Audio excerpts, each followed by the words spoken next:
Hello, and thank you for joining us this week here on What's the Story. Right now I'm here with our special musical guest for this week, Bic Runga.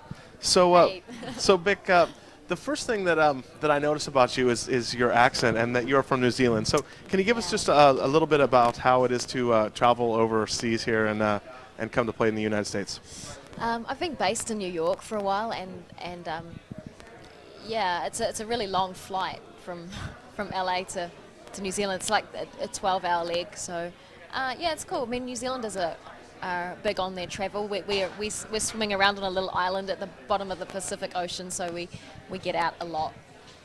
All right. So right now you're on tour for your first LP drive, and so it's been out for almost a year now in New Zealand, right? Yeah, it was released in August last year. It's now 4 times platinum in New Zealand, but you know, releases internationally are staggered in such a way that you just have to try not to be sick of what you've done in the past. Like the songs that I wrote up for this record, I wrote when I was like 17, and yeah, so I'm still living with it. All right. So actually, that was going to be the next thing I was going to ask you, if you get tired of playing these songs still, but. Yeah, it's not part of my job to be tired of what I've done in the past. You know, that's really a big part of the job, to try not to be, because there's so much downtime in releasing records, especially when you're from New Zealand, especially when your record deal is based in New Zealand. Yeah, like a year later, it's being released here. So can you give us some of your biggest influences growing up? Like, were you a big fan of like Straight Jacket Fits or?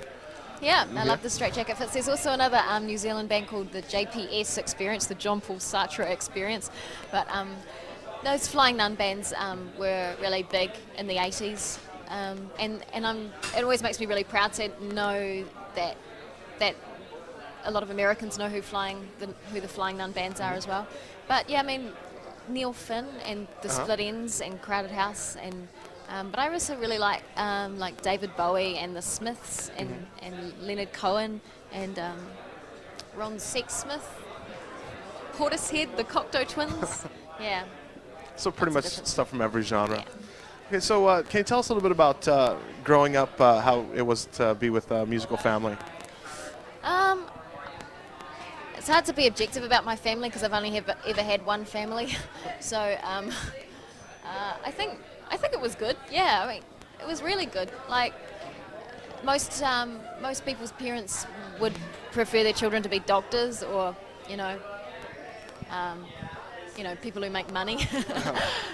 Musicians don't make money, and it's not usually a career path for people when they're teenagers playing guitar in their bedrooms. It's usually a hobby that their parents try and talk them out of. But my parents were always kind of big on me doing it for a living, so it's kind of strange. Okay. Actually, what I meant by that was that I read that your mother was actually a singer when you were growing up. She was a singer before I was born. Like, she stopped singing when she was quite young, but she was a professional singer, and then she had kids and ruined herself. Okay. So tell us how you got hooked up with Sony and then Columbia here in the States. I just took a demo tape up to Sony in New Zealand. Yeah, I was signed when I was 19, and that was 3 years ago. So yeah, I just took a demo tape up to them, knocked on their door. Okay.